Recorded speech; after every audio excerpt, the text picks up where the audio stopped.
Friends, आज की इस वीडियो में हम क्षेत्रीय परिषदों के बारे में पढ़ेंगे। क्षेत्रीय परिषद काफ़ी महत्वपूर्ण टॉपिक है। इस बार के बीपीएससी के पीटी में भी आ सकता है सवाल, और यूपीएससी जब कंडक्ट करेगी एग्जाम वहाँ भी संभावनाएं हैं। एक दो सालों से क्षेत्रीय परिषदों को लेकर विवाद होता रहा है। जैसे आपको पश्चिमी क्षेत्रीय परिषद को लेकर भी विवाद रहा, दक्षिणी क्षेत्रीय परिषद को भी लेकर विवाद रहा था। तो इसलिए मैंने क्षेत्रीय परिषद prediction topic point of view से मैं पढ़ा रहा हूँ। हम इस टॉपिक को प्रेडिक्ट कर रहे हैं एक तरह से। हालांकि इसी बहाने हम पूरे टॉपिक को विश्लेषित भी कर देंगे, है ना। क्षेत्रीय परिषद से संभावना मैक्सिमम टाइम टीटी से होता है कि पीटी में प्रश्न रहेगा। मुख्य परीक्षा में संभावना यहाँ से कम होती है प्रश्न पूछने की, लेकिन संभवतः अगर कुछ भी देता है तो कोई आश्चर्य की बात नहीं होनी चाहिए। लेकिन मोस्टली ये पीटी के लिए टॉपिक है, ठीक है।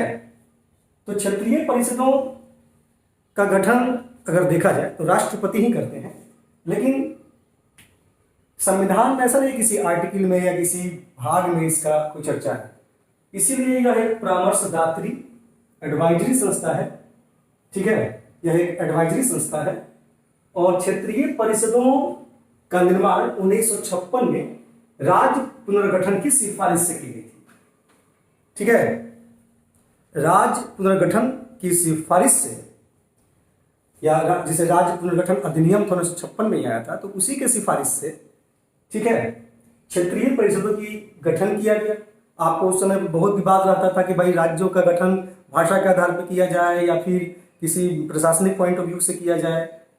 ये एक समस्या रही थी। हम आपको ये भी क्लास दिए हुए हैं, राज्यों के गठन से संबंधित भी मैंने एक वीडियो दिया हुआ है, उसको भी सुन लेंगे तो इसको समझने में और भी आसान रहेगा। वैसे कोई दिक्कत नहीं है। तो 1956 में राज्य पुनर्गठन की सिफारिश पर प्रधानमंत्री ने क्षेत्रीय परिषद का क्या किया, गठन किया। एक गैर संवैधानिक व्यवस्था है। और जब शुरू में जब गठित हुआ था, ऐसे तो अभी 6 क्षेत्रीय परिषद हैं। जब 1956 में गठित हुआ था तो 5 ही थे, और 1971 ईस्वी में एक पूर्वोत्तर परिषद की वृद्धि हो जाने से परिषदों की क्या हो गई थी, संख्या 6 हो गई थी। अरे 1971 से पहले 5 ही क्षेत्रीय परिषद थी। 1971 में पूर्वोत्तर परिषद की गठन से 6 परिषदें हो गई, ठीक है। जिसमें हमने पूर्वी क्षेत्रीय परिषद, दूसरा पूर्वोत्तर परिषद, तीसरा उत्तरी क्षेत्रीय परिषद, चौथा मध्य क्षेत्रीय परिषद, 5वां पश्चिमी क्षेत्रीय परिषद और 6ठा दक्षिण क्षेत्रीय परिषदें हुई। अब इन परिषदों में, इन क्षेत्रीय परिषदों में कौन कौन से राज्यों को शामिल किया गया है, यहाँ पे मैंने इंफॉर्मेशन दिया है। जैसे पूर्वी क्षेत्रीय परिषद में पश्चिम बंगाल है, बिहार है, झारखंड है और उड़ीसा है, ठीक है। 5 राज्य, 1 2 3 4 4 राज्य, पश्चिम बंगाल, बिहार, झारखंड और उड़ीसा पूर्वी क्षेत्रीय परिषद में शामिल है। पूर्वोत्तर परिषद, नॉर्थ ईस्ट परिषद में जो राज्य हैं वो है असम, मेघालय, त्रिपुरा, मिजोरम, सिक्किम, मणिपुर, नागालैंड, अरुणाचल प्रदेश। 1 2 3 4 5 6 7 8 राज्य जो है, 8 राज्य जो है ये पूर्वोत्तर के परिषद में है। असम, मेघालय, त्रिपुरा, मिजोरम, सिक्किम, मणिपुर, नागालैंड, अरुणाचल प्रदेश। उत्तरी क्षेत्रीय परिषद, उत्तरी क्षेत्रीय परिषद में जम्मू कश्मीर। अब तो पहले जम्मू कश्मीर ही था केवल, लेकिन अब जम्मू कश्मीर, अब लद्दाख का नाम अब अलग लेंगे। दोनों केंद्र शासित प्रदेश है, दोनों केंद्र शासित प्रदेश है। नहीं, हरियाणा, जम्मू कश्मीर, लद्दाख, हरियाणा, पंजाब, हिमाचल प्रदेश, राजस्थान, चंडीगढ़, राष्ट्रीय राजधानी क्षेत्र जो है, ठीक है, राष्ट्रीय जो राजधानी क्षेत्र है उसको भी उत्तरी क्षेत्रीय परिषद में शामिल किया जाता है।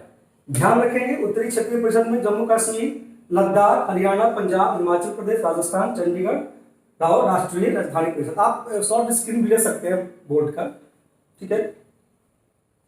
5वां है आपका पश्चिमी क्षेत्रीय परिषद, जिसमें गुजरात शामिल है, महाराष्ट्र शामिल है, गोवा शामिल है, दमन दीव शामिल है, दादर और नगर हवेली शामिल है, ठीक है। गुजरात, महाराष्ट्र, गोवा राज्य, तो दमन दीव और दादर नगर हवेली केंद्र शासित प्रदेश है। एकदम क्लियर है।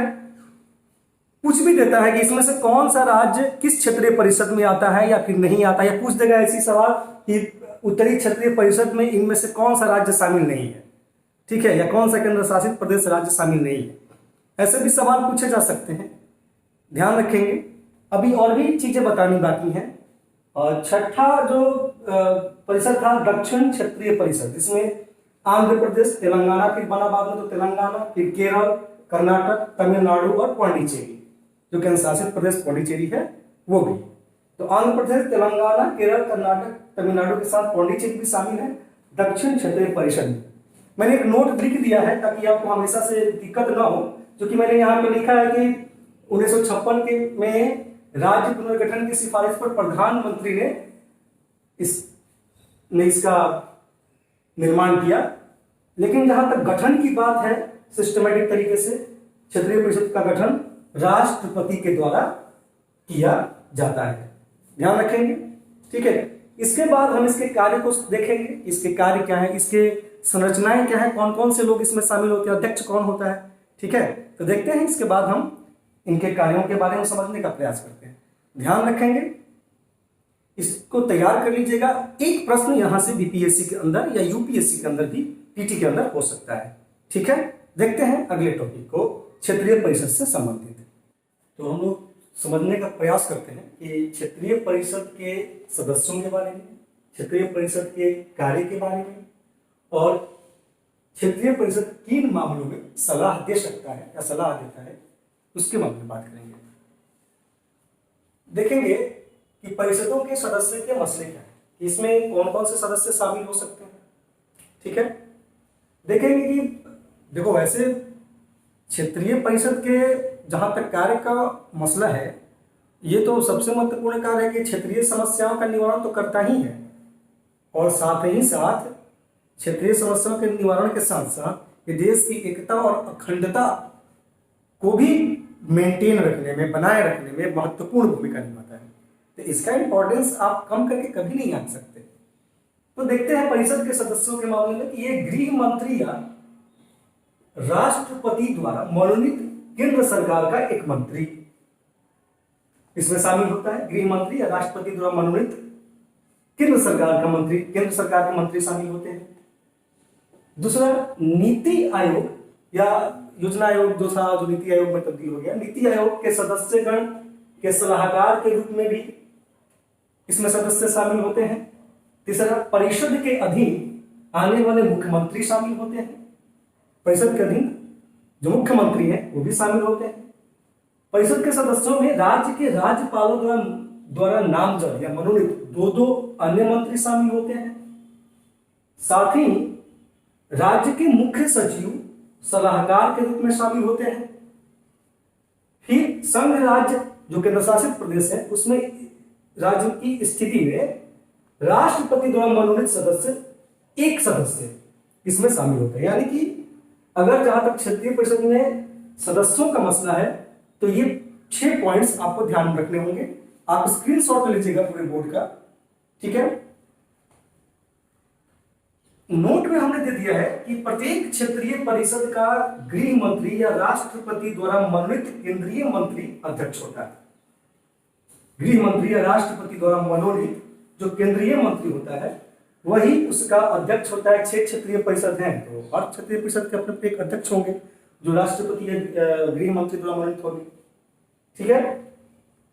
और इन तथा संबंधित राज्यों के मुख्यमंत्री इसके उपाध्यक्ष होंगे, और प्रति वर्ष के हिसाब से ये होते रहते हैं। तो संबंधित राज्य के जो सीएम है, हर क्षेत्रीय परिषद में कई राज्य हैं, हर राज्य के सीएम हैं, तो वो सभी क्षेत्रीय परिषद के सीएम क्या होंगे, उपाध्यक्ष होंगे अपने अपने क्षेत्रीय परिषद के, ठीक है। और साथ ही जो अध्यक्ष होंगे वो गृह मंत्री या राष्ट्रपति द्वारा मनोनीत केंद्रीय मंत्री को होगा, ठीक है। तो ये आपका जो मंत्री क्षेत्रीय परिषदों के सदस्यों का विवरण है, यहां पर हमने रखा है। क्षेत्रीय परिषद के कार्य क्या है, महत्वपूर्ण पॉइंट्स हैं। कार्य क्या है, तो जनता में भावात्मक एकता पैदा करना, भावनात्मक एकता या भावात्मक एकता पैदा करना, तभी तो भाईचारा बना रहेगा। अभी मैंने कहा कि इसका सबसे महत्वपूर्ण कार्य यह है कि क्षेत्रीय परिषद जो है क्षेत्रीय समस्याओं का निवारण तो करता ही है, साथ साथ एकता और अखंडता को भी बनाए रखने में बहुत महत्वपूर्ण भूमिका इसका है। इसलिए देख रहे हैं ना, जनता में भावनात्मक एकता अगर पैदा करने में सफल होता है तो निश्चित रूप से आपकी एकता और अखंडता भी सुनिश्चित करने में इसकी महत्वपूर्ण भूमिका हो सकती है। दूसरा जो इसका महत्वपूर्ण कार्य है, क्षेत्रवाद तथा भाषावाद के आधार पर उत्पन्न होने वाली विघटनकारी प्रवृत्तियों को रोकना। कभी भाषा के आधार पर हम अपने राज्य की मांग करते हैं, कभी क्षेत्रीयता के आधार पर हम अपने राज्य की मांग करते हैं। ये भाषा, ये क्षेत्रीयता कहीं ना कहीं, है ना, विघटनकारी शक्तियों को जन्म देती है, अलगाववादी शक्तियों को जन्म देती है। उसको भी कंट्रोल करने में महत्वपूर्ण भूमिका निभा सकता है क्षेत्रीय परिषद। तीसरा जो कार्य है, केंद्र तथा राज्यों को आर्थिक तथा सामाजिक मामलों में, केंद्र तथा राज्यों को आर्थिक तथा सामाजिक मामलों में समान नीति बनाने के विचारों तथा अनुभवों का आदान प्रदान करता है। तो केंद्र तथा राज्यों को आर्थिक तथा सामाजिक मामले में एक बरोबर नीति बनाने के विचार तथा अनुभवों का आदान प्रदान करता है, जिससे कि राज्य और केंद्र में बैलेंस बना रहे। एक महत्वपूर्ण सलाहकार के रूप में भी यहाँ पे कार्य कर सकता है। ठीक है, कि भाई राज्य और केंद्र को लेकर जो नीति है वो पक्षकारी न हो, इसमें भी इसकी महत्वपूर्ण भूमिका है। चौथा इसका कार्य है कि पारस्परिक विकास योजना के सफल तथा तीव्र क्रियान्वयन में सहयोग करना। तो जो भी पारस्परिक सतत विकास होता है राज्य के अंदर, देश के अंदर, है ना, उसमें सफल तथा तीव्र क्रियान्वयन हो, उसका इम्प्लीमेंटेशन जो है तीव्रता से हो, उसमें भी ये सहयोग करता है। और पांचवा जो है क्षेत्रीय परिषद का काम, कि देश के विभिन्न क्षेत्रों में राजनीतिक संतुलन की व्यवस्था निर्धारित करना है।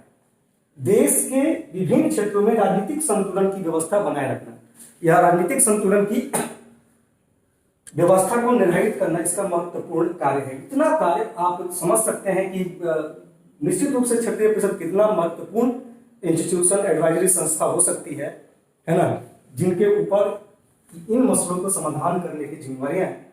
और निश्चित रूप से ये एक महत्वपूर्ण जिम्मेदारी है, इसका निर्वहन क्षेत्रीय परिषद करने का प्रयास करती है। निम्नलिखित मामलों में ये सलाह दे सकते हैं। पहला तो अंतर्राज्यीय परिवहन के मामले में सलाह दे सकता है। ठीक है, अंतर्राज्यीय परिवहन, जब ट्रेन यूपी से बिहार में प्रवेश करती है, नहीं तो अब जैसे योगी जी अपन राज्य में ट्रेन नहीं घुसने देंगे तो बिहार सरकार कहेगी हम नहीं घुसने देंगे, तो अपन अपन राज्य, जबकि रेलवे केंद्र का मसला है। लेकिन राज्य का जो ट्रैक तो राज्य से ही होकर गुजरता है, जो जंक्शन है वो राज्य में ही होते हैं। उस मसले में राज्य को निर्णय लेने का तो अपना एक अधिकार है ही ना। तो परिवहन का मामला कि ट्रेन ही नहीं है, बसेज ट्रांसपोर्ट में, चाहे वो स्थल मार्ग हो, चाहे राज्य स्तरीय हवाई मार्ग हो, या फिर रेलवे का मसला हो, जब एक राज्य से दूसरे राज्य में प्रवेश करती हैं, उस समय भी एक महत्वपूर्ण भूमिका निभा सकता है विवादों को सुलझाने में। दूसरा, भाषाई अल्पसंख्यकों की समस्याओं के मामले में भी इसकी एक महत्वपूर्ण रोल हो सकता है। उसमें भी सलाह दे सकता है कि उसमें जो भी समस्याएं आ रही हैं उसके निवारण क्या है, उसमें चाहे तो सलाह दे सकता है। तीसरा जो ये सलाह दे सकता है जिस बिंदु को लेकर है, आर्थिक और सामाजिक योजना के मामले में भी सलाह दे सकता है। ठीक है। दूसरा, 2 या 2 से अधिक राज्यों के मध्य सीमा संबंधी विवादों के निवारण के मामले में भी ये सलाह दे सकता है। यानी 1 से 2 राज्यों में, या फिर 2 या 2 से अधिक राज्यों में के मध्य अगर सीमा संबंधी विवाद है कोई लेके, उसमें भी ये सलाह दे सकता है। जरूरी नहीं है कि ये सलाह दे सकता है, राज्य माने नहीं माने, है ना, ये एक अलग समस्या है। लेकिन ये निश्चित रूप से अपने मत रख सकता है, उसके सलाह को मानना नहीं मानना, है ना, उस विवाद को सलटाने में महत्वपूर्ण भूमिका निभाएगा। राज्य सरकार नहीं मानेगी तो क्या करें? मोदी जी के बाद तो ममता बनर्जी नहीं मानती है, तो मोदी जी क्या कर लेते हैं? ठीक है। अब जहां राज्य सूची का विषय है वहां पर राज्य तो निश्चित रूप से अपना एक महत्वपूर्ण भूमिका निभा सकता है ना। अब अगर वो कहीं ना कहीं राष्ट्रीय स्तर का कुछ मसला बन जाता है, राष्ट्रीय सुरक्षा का स्तर का मसला बन जाता है, तो वहां पे तो वो मसला केंद्र के हाथ में चला आएगा। लेकिन कुछ ऐसे विवादित मसले हैं जहां पे राज्य सरकार, जहां पे क्षेत्रीय परिषदें क्षेत्रीय स्तर की समस्याओं को निश्चित रूप से निवारण करने में महत्वपूर्ण भूमिका निभा सकती है। ठीक है, ये निश्चित रूप से इस बार एग्जाम में हो सकता है, कोई एक प्रश्न यहाँ से आ सकता है बीपीएससी के अंदर या यूपीएससी के अंदर। अगर 2 आ गए तो बड़ी अच्छी बात है। ठीक है, तो मैं आपको ये एक तमाम बिंदुओं पर एक डिस्कस कर दिया हूँ, आप इसे समझने का प्रयास कीजिएगा और कुछ नोट्स जो है हम ग्रुप में क्या करेंगे, इससे संबंधित और दे देंगे, है ना।